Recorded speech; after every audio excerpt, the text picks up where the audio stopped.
সজীব ওয়াজেদ জয়, আপনাকে আমাদের অনুষ্ঠানে স্বাগত জানাই। আপনি আমাদের শুভেচ্ছা এবং কৃতজ্ঞতা জানবেন। আমাদের সাথে আরো থাকছেন বৈষম্য বিরোধী ছাত্র আন্দোলনের সমন্বয়ক হাসনাত আব্দুল্লাহ। হাসনাত, আপনাকেও স্বাগত জানাই। আপনি আমাদের সময় দিয়েছেন, আমাদের সাথে যুক্ত হয়েছেন। হাসনাত, আপনাকে অনেক ধন্যবাদ। ডক্টর হাসনাত আব্দুল্লাহ, আপনি জানেন যে তথ্য উপদেষ্টা আপনার সহকর্মী সমন্বয়ক জনাব নাহিদ ইসলাম বলেছেন বঙ্গবন্ধু শেখ মুজিবুর রহমানকে জাতির পিতা হিসাবে তিনি মানে না অন্তর্বর্তী সরকার। ভারত পাকিস্তানের স্বাধীনতায় অনেকের অবদান রয়েছে, কিন্তু তারাও একজনকে প্রধান নেতা হিসেবে মেনে নিয়েছেন। যিনি অবিসংবাদিত নেতা ৭১-এ ছিলেন, তাকে মানতে আপনাদের অসুবিধা কোথায়? নাকি সেই রিসেট বাটন, যেটা কথা আমরা অনেক শুনেছি, আপনারা আসলেই চেপেছিলেন? জনাব হাসনাত আব্দুল্লাহ। দেখেন, এই যে আমাদের বঙ্গবন্ধু তো একটা ব্যবসা হয়ে গিয়েছিল। আমরা যদি দেখি বিগত ১৫-১৬ বছর এই পুরো সময়টা বঙ্গবন্ধু একটা কালচারাল বঙ্গবন্ধু একটা হয়েছিল, কমার্শিয়াল বঙ্গবন্ধু একটা হয়েছিল, পলিটিক্যাল বঙ্গবন্ধু একটা হয়েছিল, এবং বঙ্গবন্ধুকে একটা হচ্ছে নবীর পর্যায়ে নিয়ে যাওয়া হয়েছিল, যাকে নিয়ে কোনো ধরনের মন্তব্য, কোনো ধরনের বক্তব্য, কোনো ধরনের ক্রিটিসিজম, অর্থাৎ তাকে আনক্রিটিক্যালি অ্যাকসেপ্ট করতে হবে, এই পর্যায়ে কিন্তু নিয়ে যাওয়া হয়েছিল। যেমন দেখেন, গত ১৬ বছরে ১৫ বছরে আপনি এই যে খালিদ মহিউদ্দিন ভাই, আপনি কি দেখেছেন যে বঙ্গবন্ধুকে নিয়ে কোথায় কোনো কার্টুন লেখা হয়েছে, ক্রিটিসিজম লেখা হয়েছে? আমরা দেখেছি একে খন্দকার যখন বঙ্গবন্ধুকে নিয়ে একটা কথা বলেছিলেন, তাকে পরবর্তীতে এসে কিন্তু আমরা দেখেছি প্রেস কনফারেন্স করে তাকে হচ্ছে ক্ষমা চেতে হয়েছিল, এবং বলতে হয়েছিল যে বিএনপি তাকে বাধ্য করেছিল যে ৭ই মার্চের ভাষণ নিয়ে ওই ধরনের একটা বক্তব্য দিতে, যে বঙ্গবন্ধু জয় বাংলার পরে জয় পাকিস্তানও বলেছিল। এখন দেখেন, ৭ই মার্চের বক্তব্য নিয়ে, ৭ই মার্চের ভাষণ নিয়ে কিন্তু আমাদের আলোচনা, সমালোচনা, পর্যালোচনা, এই বক্তব্য, এই যে দরজাটা ওপেন রাখার দরকার ছিল, কিন্তু বঙ্গবন্ধুকে একটা মীমাংসিত করে ফেলা হয়েছিল, ক্লোজড করে ফেলা হয়েছিল, যার কারণে মানুষ যাকে নিয়ে আলোচনা করতে পারে না, সমালোচনা করতে পারে না, তার কোনো বৃদ্ধিও কিন্তু থাকে না। ঠিক একইভাবে বঙ্গবন্ধুকে এমন একটা পর্যায়ে নিয়ে যাওয়া হয় যেটাকে ইম্পোজ করা হয়, মানে পুরো জাতির কাছে কিন্তু এটা ইম্পোজ করা হয়, যেটা ৫ই অগস্টে আপনারা দেখেছেন বঙ্গবন্ধুর মৃত্যু, ওই যে আমরা দেখেছি মুজিবের মুজিবের মূর্তি যেভাবে ভাঙা হয়েছে, মানুষের যে উল্লাস প্রকাশ হয়েছে, সেটার মধ্যে দিয়ে কিন্তু মানুষের স্বস্তিটা কিন্তু প্রকাশ পায়। আপনি কোন জাতিকে আপনার অনুমতি আমি আসলে দুটি বিষয় আপনি কথা বলতে চান। আপনি বলেছেন যে বঙ্গবন্ধু নিয়ে ব্যবসা হয়েছিল। আমি অবশ্যই স্বীকার করি বঙ্গবন্ধুকে নিয়ে ব্যবসার কথা ডক্টর রহমান তার নিজস্ব আলোচনায় অনেকবার অনেকভাবে এটি বলেছেন, আমিও নিজে এটি বলতে চাই। তো বঙ্গবন্ধুর ব্যবসাটা যদি একটা থিসিস হয়, তাহলে কি তার এন্টি থিসিসটা দাঁড় করা দরকার হচ্ছে এইভাবে যে তার একক যে মানে অবস্থানটা, তিনি যে একটা অবিসংবাদিত নেতা ছিলেন, সেই জায়গাটা থেকে বেরিয়ে এসে আপনি কি তাকে নিয়ে কার্টুন করতে চান এখন? মানে ওয়ানলি বিকজ তাকে নিয়ে ব্যবসা করেছিল আওয়ামী লীগ, এখন আপনি তাকে কার্টুন করতে চান? এখন আপনি তার মূর্তি ভাঙার কথা বলেছেন, থিসিসের কথা বলেছেন। আওয়ামী লীগ কিন্তু এন্টি থিসিসের যে রাস্তাটা, সেটা বন্ধ করে দিয়েছিল। এর কথা কখনো বলা হয় নাই, শহীদ নজরুলের কথা কখনো বলা হয় নাই। অর্থাৎ শুধুমাত্র বঙ্গবন্ধু কেন্দ্রিক যে মুক্তিযুদ্ধটা হয়েছিল, কিন্তু আমরা দেখি জনাব হাসনাত আব্দুল্লাহ, আমি আপনাকে একটু অনুরোধ করতে পারি যে আপনার তো অনেকগুলি ভার্সন, আপনি এখন কোন ভার্সনে আসেন আমি ঠিক জানি না, কিন্তু আপনাকে কি আমি দেখতে পারি যে আপনি বলছেন যে তাজউদ্দিন আহমেদ কোর্সের করা ছিল, তাজউদ্দিন আহমেদের পরিবারের থেকে সবাই আসলে সরকারে কোনো না কোনো ভাবে ছিলেন সবসময়। সৈয়দ আশরাফুল ইসলামের কথা, সৈয়দ নজরুল ইসলামের কথা বলেছে, তার পরিবারেরও আসলে মানে সদস্য আওয়ামী লীগের সর্বোচ্চ পর্যায়ে, দ্বিতীয় সর্বোচ্চ পর্যায়ে পর্যন্ত উঠেছিল।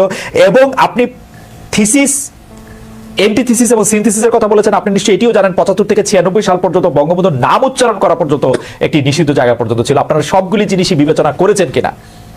দেখেন, ঠিক একইভাবে যেমন ৭৫ থেকে ৯৬ পর্যন্ত বঙ্গবন্ধুর নাম উচ্চারণ করা নিষিদ্ধ ছিল, ডিজিটাল সিকিউরিটি অ্যাক্টে বঙ্গবন্ধুকে নিয়ে কোনো ধরনের, যেটাকে তথাকথিত, যেটাকে আমরা বলি যে হবে, মানে বঙ্গবন্ধুর যে কন্ট্রিবিউশন ক্ষুণ্ণ করা হবে, এমন ধরনের বক্তব্য দেওয়া যাবে না, ডিজিটাল সিকিউরিটি অ্যাক্টে কিন্তু ছিল। সেই আইন পাল্টান বঙ্গবন্ধুকে যেভাবে উপস্থাপন করা হয়েছিল, সেটা কিন্তু প্রশ্নবিদ্ধ।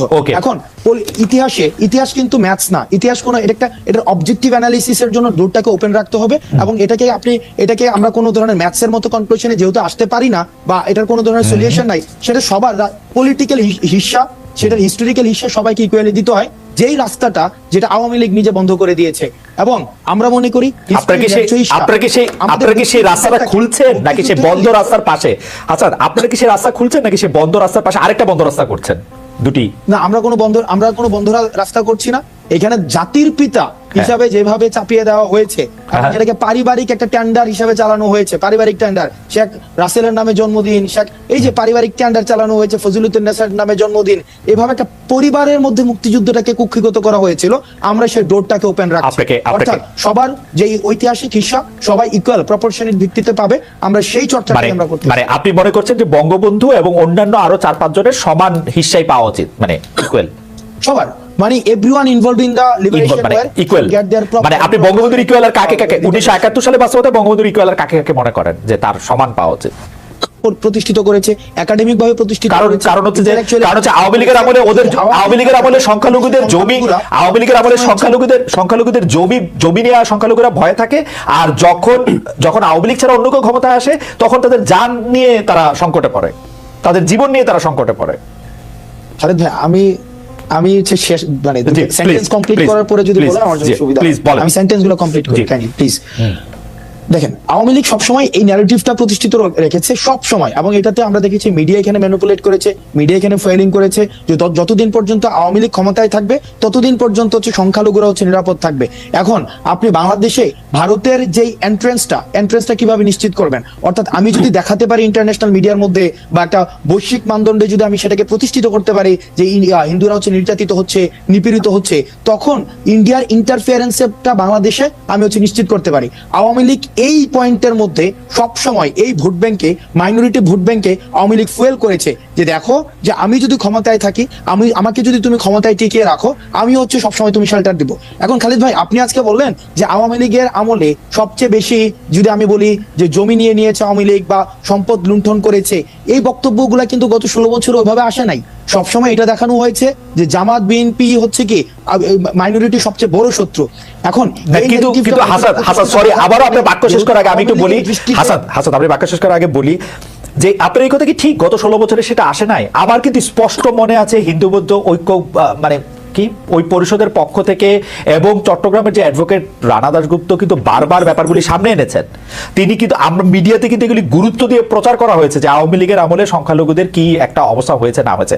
কিন্তু যেটি আওয়ামী লীগের ন্যারেটিভ, আমি আপনার সাথে একমত, ডক্টর রহমান এটা আরো ভালো বলতো, আওয়ামী লীগের যেটি ন্যারেটিভ যে আসলে হিন্দুদেরকে বিভিন্ন রকম মানে চাপের মধ্যে রাখা, যেটি হচ্ছে দেখেন আপনি যেভাবে রানা দাশগুপ্তের কথাটা বললেন, ঠিক একইভাবে মোমেন সাহেব কিন্তু হচ্ছে ভারতে গিয়ে বলে আসছে আপনারা আমাদেরকে ক্ষমতায় টিকিয়ে রাখেন, আমরা হচ্ছে আমাদের হিন্দুদের যে নিরাপত্তা বা মাইনরিটির যে শেল্টারটা, সেই বিষয়গুলো হচ্ছে আমরা সেখানে একটা সেফগার্ড হিসেবে আমরা ভূমিকা পালন করব। এবং ইন্ডিয়ার যে অভিন্ন ভারতের যে একটা আইডিয়া রয়েছে, এবং সেখানে যে দেখা যাচ্ছে যে হিন্দুদের যে একটা বা আমরা দেখি যে মাইনরিটির যে একটা বিশাল থাকবে, মানে ইনফ্লুয়েন্স থাকবে, সেই জায়গাটা নিশ্চিত করার ক্ষেত্রেও কিন্তু আওয়ামী লীগকে সবসময় ভারত একটা ডোর হিসেবে চিন্তা করেছে।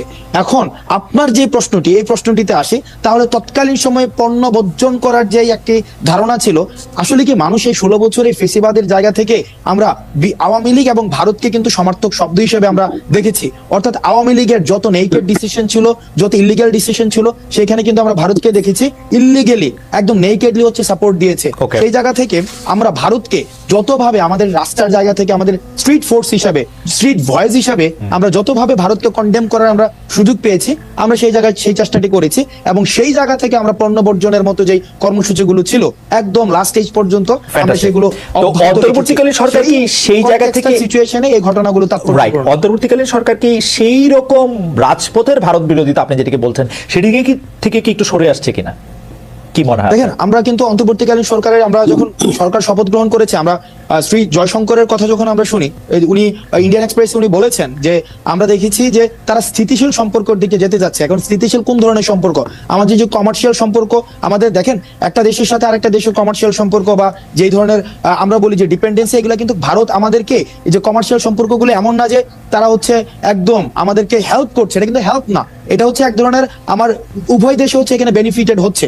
সেই জায়গা থেকে কমার্শিয়াল সম্পর্কগুলোর আমরা মনে করি স্থিতিশীলতা আসা উচিত এবং ইন্টারডিপেন্ডেন্স গুলো সেটা ন্যায্যতার ভিত্তিতে হওয়া উচিত। তবে এই জায়গায় একটা বড় কিন্তু এবং প্রশ্নবোধক রয়েছে যে এই সফট পাওয়ারের যে জায়গাগুলো, তাদের কালচারাল ইনফ্লুয়েন্স এবং তাদের যে আমরা দেখেছি আমাদের নির্বাচনকে তারা খুব নগ্নভাবে সেখানে হচ্ছে ম্যানিপুলেট করেছে। আমরা দেখেছি যে এই যে ধর্মীয় যেই একটা ট্রাম্প কার্ড রেখে সবসময় বাংলাদেশে ইনফ্লুয়েন্স করার একটা চেষ্টা করেছে বিভিন্ন। আপনার বক্তব্য পরিষ্কার, হাসান ক্ষেত্রে বাংলাদেশ ডমিনেট করার